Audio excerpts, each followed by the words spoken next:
Today's project, I'm going to be putting the date on a plaque here and the ivories for this elk. Over the years, sometimes when people ask you, hey, when did you shoot that one? You have to think for a minute or so.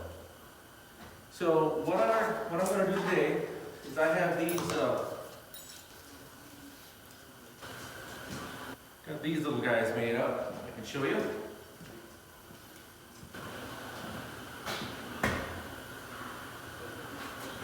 And I've got the ivories right here too. These are the upper front teeth on an elk. They polish up really nice. They're nice and smooth. There's people that make necklaces, rings, earrings out of these. Obviously just the smaller smooth part. So today's project is going to consist of getting these mounted right here. And then I'm still trying to decide if I want to put the ivories on the side or right below them. I think I might put them below. So this is what I was able to get at the local store here in town. It's actually a luggage tag, but it's got the hole in it. So I had them write up the name or the state and the date that I shot them. I'm going to have to mill these down and cut them down so that they don't have this hole. So that's the project for today. This particular bull is pretty easy for me to remember. I shot it about a month after Morgan was born. And I shot this bull September 28th, 2011. Little backstory about this one. This was when the wolf predation really hit hard in Idaho. We had hunted Idaho for many years, often ran into a lot of elk. The wolf number started going up, the elk number started going down. In this particular year, in 2011, when I shot this bull, Marcus and I were hunting. We'd gone out that month quite a few times, and this was September 28th. The season in Idaho was going to close in 2 days. We had not yet run into any elk. All we'd seen was wolf sign, heard them howling, saw the tracks. The elk would not bugle because a bugle would bring wolves in. So we found this spot that we were going to go to way back in the sticks. We get up there and we decided we need to be there about an hour and a half before daylight just to make sure that we're the first guys there. And we had probably about close to a 50-mile drive from where we lived at to where we were going to hunt. We get up there, and lo and behold, there's another vehicle that had just pulled in. The truck was still running, the lights were still running. What do? Well, we knew that if we were the guys that got there first, we'd want the guys behind us to go find another spot, go pound sand. So that's what we did. We took off after a few minutes of sitting there debating what we want to do. We had one other spot that we had some success in.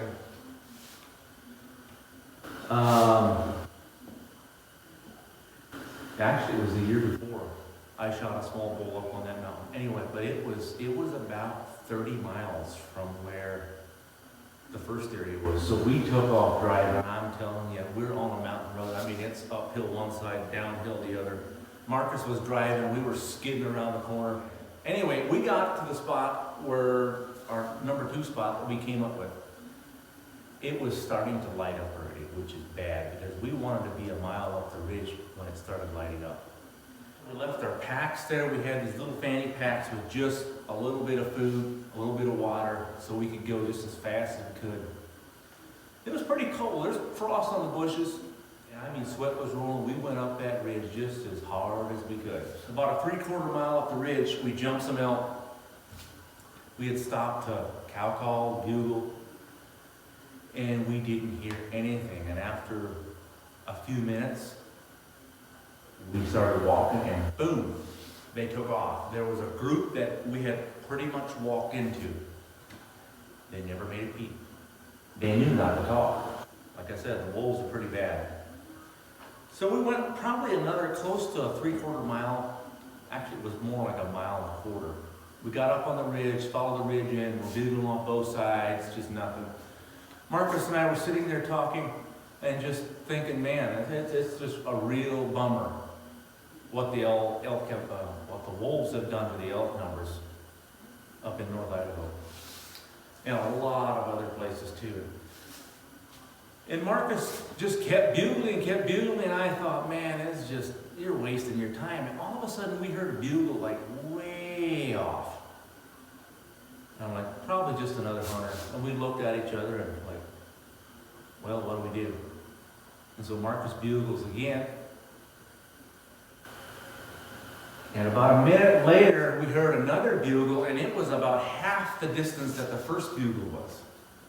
And all of a sudden, we looked at each other like, this bull is coming in. So we were right in a saddle. I slid down to the bottom of the saddle, and Marcus backed up. He was probably about 150 yards behind me. He started cow calling and raking brush, trying to sound like a herd of elk.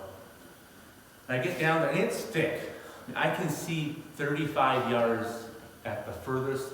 Most of my shots were going to be within 25. Now I'm sitting there, and it's wet.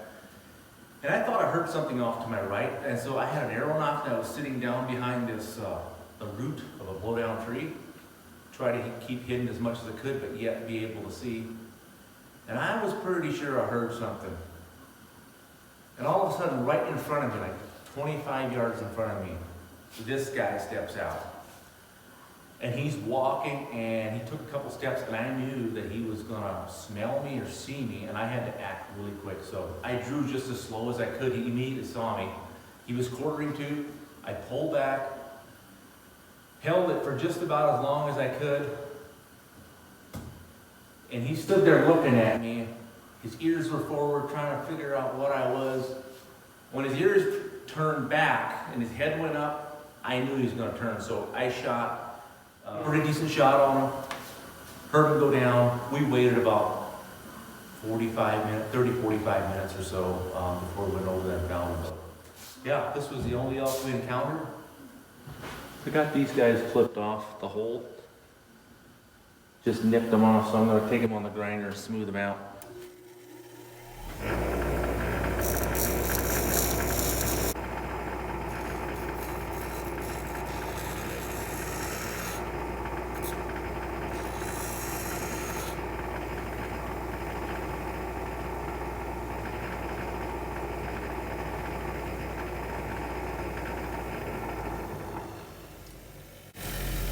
There we go, nice rounded corners. Does not look like a luggage tag anymore. Just trying to figure out which would look the best. Above, below, beside? What do you think, Morgan? Which one looks nicer?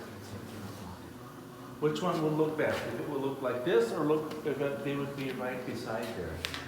I think it looks better beside. Beside it? Yeah.